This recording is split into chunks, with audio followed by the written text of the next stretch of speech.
The U.S. District Court in Boston has just finished up a hearing over the extent of the relationship between the FBI and Whitey Bulger, Boston's notorious and elusive organized crime figure who was himself an FBI informant.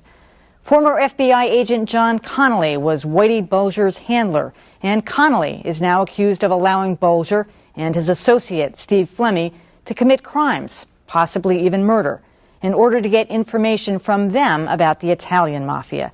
Tonight, former FBI agent Connolly speaks out. But first, a little history on this complex case.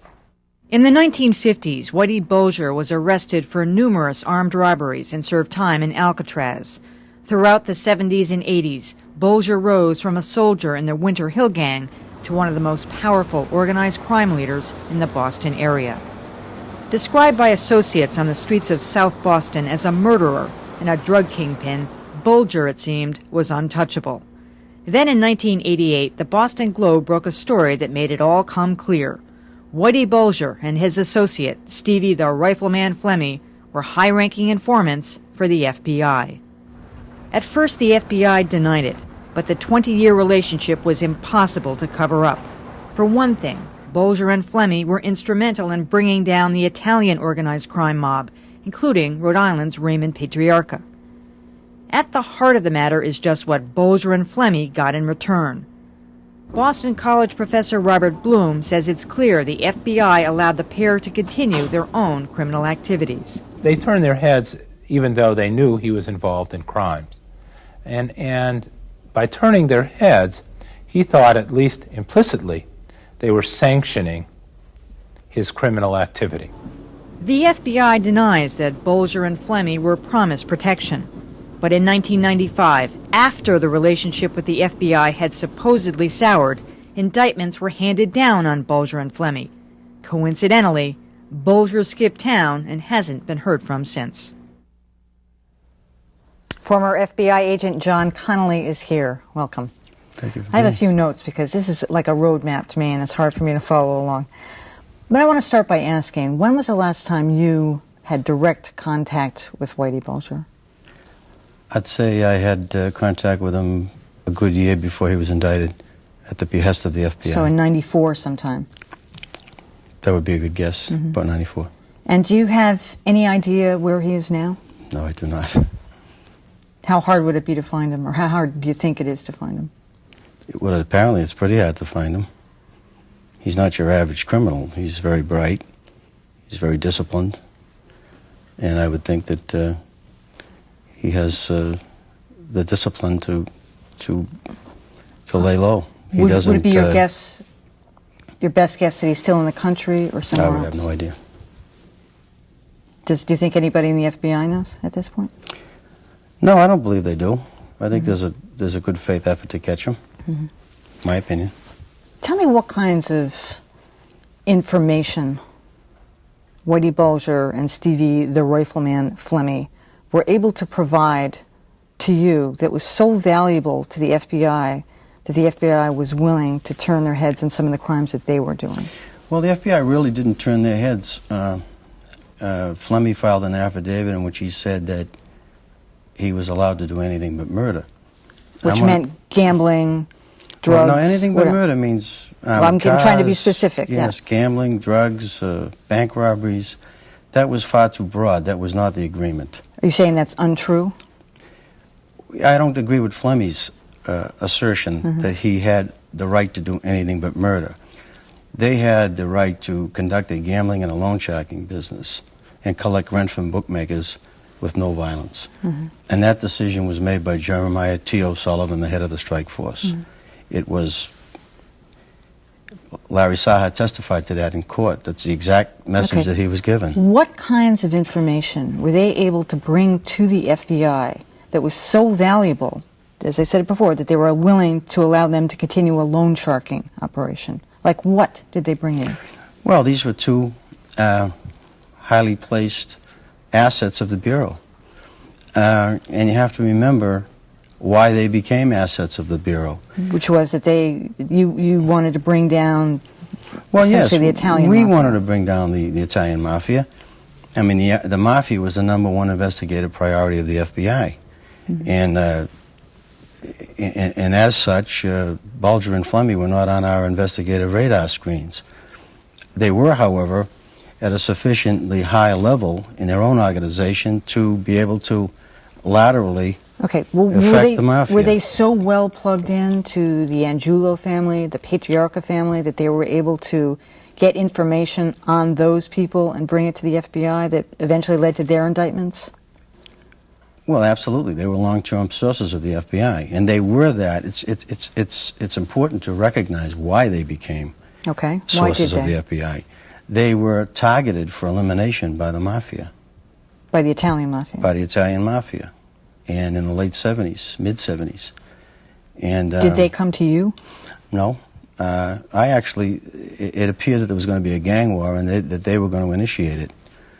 And I felt strongly that I could stave off a gang war should I reach out for these people and convince them not to go to war with the mafia, because the mafia at that time had no intention of taking it, as they say, to the street with these people. And I was able to convince them that they ought to do the same thing to the mafia that the mafia were doing to them, and that is use their friends in law enforcement to whittle them down, and who was ever left they would murder. They did it with the Joe Barboza gang. And the mafia tipped their hand to these people. They had some intelligence from inside the mafia themselves. They were tipped off what Jerry Angiulo's and Larry Zanino's intentions were for them. And based on that, they then decided to play the same game. It was a high-stakes poker game is what it was. Did anyone in the Italian mafia suspect that Bulger and Flemmy were informants for the FBI? I don't believe so. In 1988, which is only 10 years ago, seems like ancient history, the Boston Globe first reported that Bulger and Flemmy were FBI informants. And that has since been confirmed.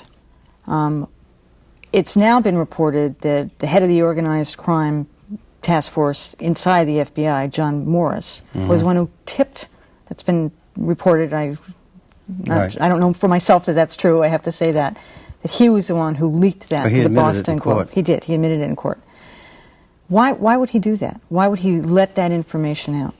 Well, it was an unconscionable act of treachery. There could be no other reason for leaking that to a news media, to Jerry O'Neill of the Globe, with whom he had a long relationship, by the way.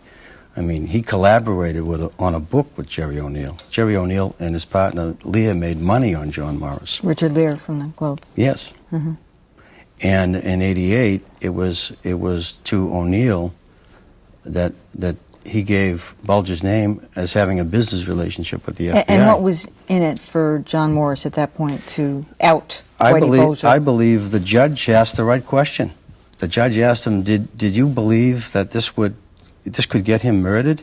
Him being Jim Bulger murdered, and he said, "Yes, I thought it could." And he says, "And did you do it because of the money?"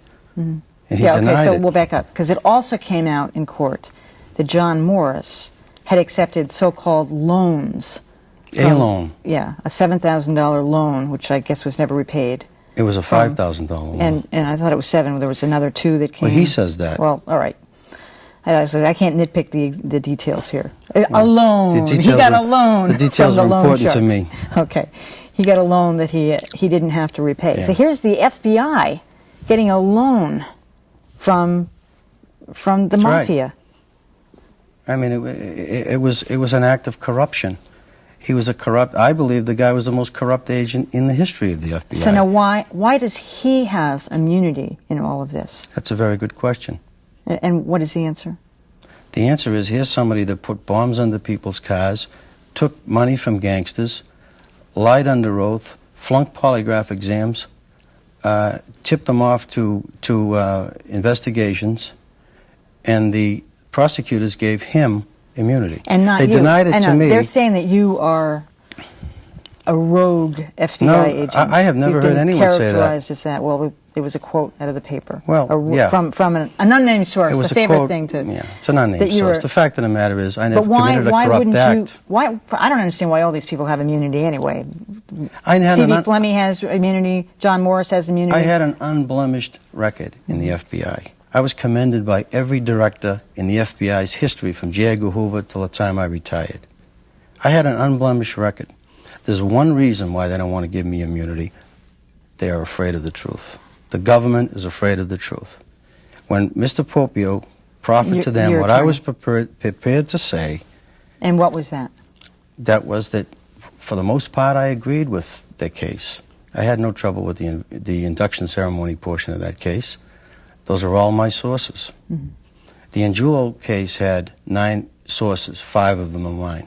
The second in the trilogy of cases that brought the mob down was a Vanessa's case. There were 3 sources. All 3 were mine. Okay, but we're confused about this. I mean, I understand the induction ceremony. There was an informant there, and the government, mm-hmm. the case now says if there was an informant at that induction ceremony, then they shouldn't have had the wiretap in there. I understand that, but what are you saying that they would be afraid of the truth? I don't follow that. Well, they indicted these people for gambling and loan sharking, and they were allowed to do it. It was a policy devised by Jerry O'Sullivan from the Strike Force. It was communicated to them on several occasions by John Morris, and I communicated it to them. By the way, the important thing here is that I don't want immunity for any corrupt acts. I don't need it. I wouldn't take it. I understand. I only need it for the narrow issue of authorization. You're saying that the government doesn't want to accept the fact that illegal activity was indeed condoned. That was the deal, and they're denying that.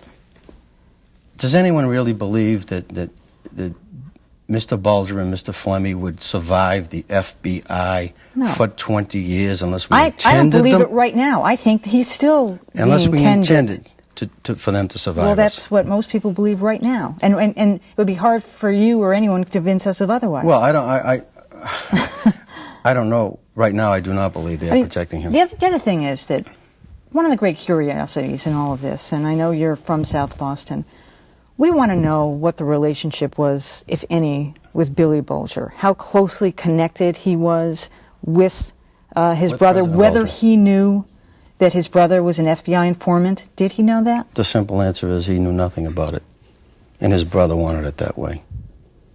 That was at his decision when we first had the relationship, the business relationship. You don't think he ever told him? I don't think he ever told him. Were you close to the former Senate President at the time?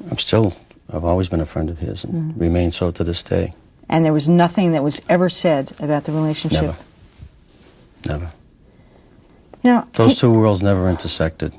Can you understand why these kinds of tales make people cynical about our government, or why it feeds the paranoia, frankly, of the paramilitary in thinking that, you know, the government is all out to get us and that they're really the bad guys and they're the good guys? Well, the government is not, the government, you can't paint the entire government with the brush of a few people. Well, this is the FBI. I agree, and like any other organization, they had their problems, but I mean, I thought we were men of principle. We make a deal with these people whose lives were placed in jeopardy by the FBI.